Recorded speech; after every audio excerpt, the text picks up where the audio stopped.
Morning, everyone. My name is Raja Das. I'm a PhD student at NC State. And first of all, I extend my sincere gratitude to the NCAUG for selecting my research proposal for the grad student award. And I also want to express my gratitude to all of you for attending my talk today. And it's an honor to be here. And I'm really excited to share my research on advanced geospatial technology for improving landslide hazard and risk assessment in central Vietnam. Okay, so today let's delve into a topic of great significance, is landslide. So, landslide is a natural disaster which often goes under the radar, but its impact is substantial and undeniable. So, do you know that landslide accounts for almost 4.9% of fatalities in all natural disasters? Between the year 1995 and 2014, almost 150,000 people killed by landslides. And some of the recent research have found that this number is highly underrepresented. These are underreported numbers. The actual number of landslide related fatalities ranges somewhere between 331 to 430% higher than what is recorded. And the future also doesn't look any brighter.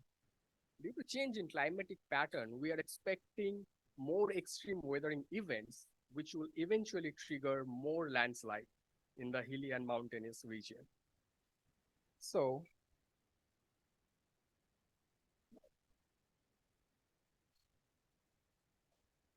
difficulty here. Okay, let's turn our focus on a specific region which is badly affected by landslide, that is Vietnam. So, according to the Vietnam Disaster Management Authority, 133 people died due to landslide in back in 2020, and the numbers were 111 back in 2019. So this high number of fatalities from landslide underscores the importance of having a good monitoring and enforcing effective mitigation measures in those areas of Vietnam. So in this regard, geospatial technology provides a holistic management for landslide hazard for landslide not hazard landslide disaster. I will tell you why I'm not saying landslide hazard in the next slide. So leveraging GIS, remote sensing, spatial data analysis, the geospatial technology enable us to map the vulnerable areas, help us to identifying the condition and factors which affects the slope instability. And it also allows us to perform predictive model analysis, like developing predictive models, which essentially tells us the probable areas for future landslides. And this information is very critical for formulating effective mitigation measure to safeguard the community from landslide. So in the light of this need, my study objective is to first map some of the big landslide events that took place in central Vietnam. It often happens like when you are doing some predictive modeling, you need to have a substantial coverage of historical landslide data. But in many cases, especially for the developing countries, we don't get the data. So I started from the scratch.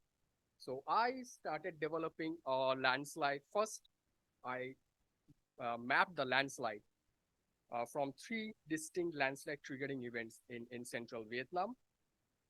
Then subsequently, my objective was to understand how the terrain susceptibility changed over the time due to these landslide triggering events, how they have impacted the terrain. That was the second objective to understand. The third objective was to develop a landslide hazard model. And the final objective was to propose a framework for risk analysis. So before I proceed, let me just quickly explain you the difference between susceptibility, hazard, and risk. I use this terminology here. So landslide susceptibility model essentially identifies the potential areas for future landslide. It identified the space, but the hazard model, it identifies space, time, and magnitude of landslide. Uh, so, and the risk model, risk is nothing but the consequence of landslide. It will be able to quantify the impact of landslide in terms of damage or monetary loss. But in many studies, researchers have interchangeably used these three terminologies. They basically developed landslide susceptibility model, but they marked that model as, say, hazard or landslide risk model, which is technically not correct. So these are my, this is my study area, which is in the central Vietnam. It has like 3 different provinces, Kon Tum, Quang Nam, and Quang Nai district, Quang Nai province, and it has 12 different districts within those provinces. So 66% of the study area is under Kon Tum province. And geologically, this is a part of Kon Tum Massif, which is a metasedimentary suite of rock. And the study area is characterized by rugged mountains, deep valley, where elevation ranges from 0 to around 2,600 meters. So it's pretty high from the ground. And these are the epicenter of those typhoons which triggered landslide. Okay. So in order to map the landslide, I used rapid eye satellite data, which has 5-meter spatial resolution. And with the help of that, for Typhoon Ketsana, which took place back in 2009, I mapped around 13,615 landslide with a cumulative area of 52.59 square kilometer. For Haiyan, the numbers were relatively low. Cyclone Haiyan took place back in 2013. So there's only 1,300 landslide with cumulative areas of 1.42 square kilometer. And for Typhoon Molave, which took place back in 2020, I mapped around 15,000 landslides, which has cumulative area of 26.11 square kilometer. Now, you might have noticed one thing, like look at the distribution of the landslide, especially for Ketsana and Molave. So the lateral extension of the landslide for Ketsana, it covers the entire study area from north to south, which is around 140 kilometers. So this was an event which triggered landslides, which are like 140 kilometers apart from each other in terms of north and south direction. And for Molave, it's highly clustered. Although numbers of landslide are higher than Ketsana, but look at the distribution. It's clustered all over in a small place. It's like 40 kilometer by 30 kilometer dimension. And also look at the average size of landslide. Ketsana had like 3,860 square meter. That's the average size of the landslide. Whereas these two have like 1,761 square kilometer. It's almost half of that. So this was a very devastating event, and it killed like maybe around 30 people back in 2009, and billions of dollars of property loss, etc. So these are the landslide I mapped, and I have used this data because I didn't have any historical data, as I mentioned earlier, for this study area. So I had to start from the scratch. So this was a good point to start with. So now I have the landslide map, I have the inventory. The next task was to identify the area, spatial probability of landslide, areas which are where landslides are likely happen in the future. So I used 9 different variables, geofactors or landslide causing factors, and used a random forest machine learning algorithm and developed my susceptibility model. So I have developed like 3 susceptibility model for this study. Okay. So here are my models. So it's a probability of landslides from 0 to 1. 1 means you have very high probability, 0 means low probability. So the first model is called post-Ketsana model. So This was developed using the landslide data from a Ketsana inventory. The second model is for post-Haiyan. That model was developed using Ketsana and Haiyan inventory. And the final model is post-Molave landslide susceptibility model, which incorporates all inventories, that is Ketsana, Haiyan, and Molave. And our assumption is that the post-Molave susceptibility model is a good representative of current landslide susceptibility scenario in the central Vietnam, because we don't have any further model. So this is the latest model we have there. And in terms of, okay, as it's evident from the map, like you can see there's a drastic increase in landslide susceptibility when you compare the post-Ketsana and post-Molave model. So it's evident that things are changing there. More and more high grounds are becoming susceptible to landslide in that area. And in terms of model accuracy, I think these numbers are here somewhere. I can see. Is there any way I can just make it a full screen? Because there are some numbers which are not shown here. Okay, anyway, so if it's not possible, then fine. That should be here at the bottom. Okay, that's fine. That's fine. So the AUC score is an AUC score and sensitivity, like it's all above 90%. That means the model is pretty robust and has a good capability of predicting the data. So the models were developed using 75% of the data, and 25% of the data were kept for validation. And the accuracy of the model were tested on the validation data set. And it yielded like above 90% accuracy in all the models. So these are very robust model, I would say. And for further analysis, I have only used this post-Molave landslide susceptibility model. Okay, now let's quickly talk about the variable importance. So this is a variable importance graph, which plots like variable and mean decrease in accuracy. So mean decrease in accuracy indicate the drop in the accuracy when you exclude a variable from the model. For example, if we exclude rainfall from the model, then the accuracy of the model dropped the highest. It's gone down like crazy.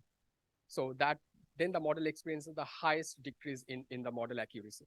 That means rainfall is a very important predictor for landslide, followed by elevation and lithology. But from the variable importance plot, we cannot understand how the values of different rainfall or elevation impacts the prediction of landslide. For that, we have this PDP plot, which is partial density plot, where you can see like so it plots the values of a variable with predicted landslide probability. As you can see, as the elevation increases, the prediction landslide probability increases up to a certain point, around 1600 meter, it start decreasing. So from this plot, you can understand the individual relationship between a variable and the predicted probability of landslide. So I have computed this PDP for all my variables here. So once we are done with the spatial probability, now this is the temporal probability. So the temporal probability was calculated for using like last 5 years of landslide data, and was calculated at the district level. That was the base level district. So why last 5 years of data? Because I didn't find any good data before 2018. As I mentioned earlier, these are very data scarce environment. You don't have data. So I searched for different website, newspaper articles, some governmental websites. So I was able to like find like last 5 years of data, and these are very reliable data. So, and using last 5 years data and a Poisson distribution model, which basically calculates the return period of a landslide. And based on that, it calculates the probability of landslide in next given year, like 1 year, 2 year, 5 years time. For example, this dark gray district, it had like 5 landslide incidents in last 5 years. So my return period is like 1 year. So fitting this information in the Poisson model, I calculated the probability of having at least one landslide in the district. It's like for the first year, it's 63%. So there's a 63% probability there'll be a landslide in 1 year. Then in 2 years, the probability goes up to 86%, and so on and so forth. You can see it. So here, for example, in Namtrai district, there's a probability of 88% that a landslide will happen within next 1 year. And within next 3 years, we can certainly say there will be a landslide, at least one landslide, definitely. So these are very high landslide prone zones. So these are different scenarios, different probabilities of landslide based on the data analysis of last 5 years. Now we have space, time, now it's a magnitude. So because this study was done remotely using satellite data, and the magnitude is represented by the volume of landslide. But when you're using remote sensing data, we cannot measure the depth, so we cannot obtain the volume. We can only measure the area of landslide. So we took the area as a proxy for magnitude and applied our probability density function in all the inventories. So we have around 30,000 data. We applied this probability density function into those, and here it is. Here's the result. So there is a 9% probability in the study area a landslide will have area greater than 10,000 square meter. Similarly, there's a 44% probability if a landslide takes place in the study area, the area size of the landslide will be more than 1,000 square meter. So this defines the magnitude in terms of areal probability. So now we have space, time, and size. So this is the landslide hazard model. So it's nothing but the joint probability of these three individual probabilities. So here I have constructed like 9 different scenarios based on size, 100, more than 100 square meter, more than 1,000 square meter, more than 10,000 square meter in 2, 5, and 10 years. You can do it for multiple years as you wish, but here I have done for 3 sizes, 3 different years. As you can see, the figure A, B, C is the probability of landslide having an area greater than 100 square meter in 2 years, 5 years, and 10 years, and a gradual increase in hazard probability. So this is a very, I would say, it's a very important piece of information for people working in the disaster management authority or developers or planners. So this can help them to understand which zones are probable for landslide in the future. So this is my landslide hazard model. The next one is landslide risk model. So it's basically the consequence of landslide, right? So here I have used a topographic connectivity model. So topographic connectivity model is defined, is easy way to understand that there's a topography and you have an object. How that object is connected with the topography. Is it well connected? Is it not well connected? As simple as that. If it's, so that my assumption for this risk model is that if an object is well connected with the topography and the portion of the topography is very high for landslide susceptibility, then that object is under the risk of landslide because it's well connected with landslide prone zone. So that's the basic concept here for constructing the landslide risk model. So I have considered 2 elements. One is road, roads are always impacted by landslide, and the river channel. So in this area, we have like 30 different sizes of hydroelectric power dam. And in previous cases, we have seen some of the dams got completely wiped off by the landslide. And also like when landslide happens, the material directly goes to the river system and dam the river completely. It happened. So in that case, those hydroelectric power facility will be impacted. So our idea was to test which portion of the rivers are highly susceptible for receiving sediment. So this is why we computed the IC, connectivity model for the river. So these are my 2 connectivity model. Then I integrated this model with spatiotemporal probability of landslide. Here, I did not consider the size. This is for any size of landslide. You can also do based on the size, but this basically is irrespective of the size. So here you can see the risk scenario for 2, 5, and 10 years for streams and road network. As you can see, the risk for stream is increasing over the year as the time goes on. You are having a high risk for both road network and streams. So this is also another important piece of information, like when you are considering to construct something on the river, whether it's hydroelectric power dam or any building or the roads, from this model, you'll be able to know which portions of the road are high at risk due to landslide. So